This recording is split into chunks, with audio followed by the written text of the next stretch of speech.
You've probably seen videos from Zakir Naik claiming the Quran predicted modern science, especially the Big Bang. So instead of just reacting, I decided to test those claims. The Quran and the Big Bang. Zakir said that the Quran predicted the Big Bang. In this claim, Zakir references two verses from the Quran. I used a simple framework.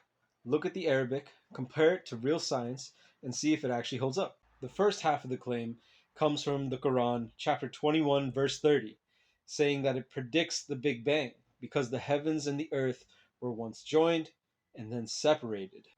But the actual wording is just joined together and split apart, along with other translations that make the meaning of the word more vague. That's broad language, not scientific, not even a number. Look at the translations: joined, closed up, soon together. If this were precise, why so many interpretations? The Big Bang isn't just things separating, it's the expansion of the universe from a hot, dense state with very specific physics. And the verse treats the heavens and the earth as separate, but earth is a part of the universe, it's part of outer space, and not something separate from it. Ancient cultures already described creation as things being joined and then separated. That's not new. Early Vedic literature talks about a single source that broke apart into the sky and earth as well.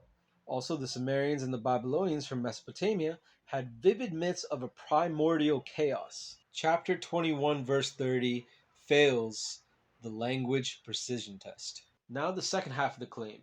From the Quran, chapter 41, verse 11, they say the universe started as smoke, which apparently matches modern cosmology. Smoke, vapor, sky, heavens, that's not precision, that's interpretive flexibility.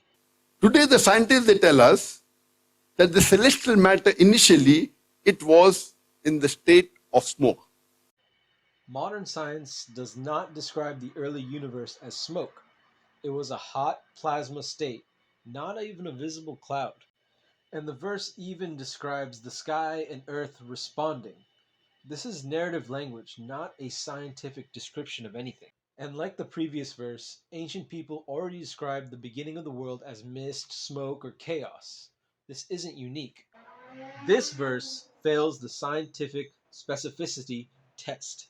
This pattern keeps repeating. Vague language, flexible meanings, and then modern science gets read back into it later. If this were real scientific knowledge, it wouldn't need reinterpretation. It would be clear from the start. Also, like any Quranic claim to science, they didn't know the exact science the verses are said to have today.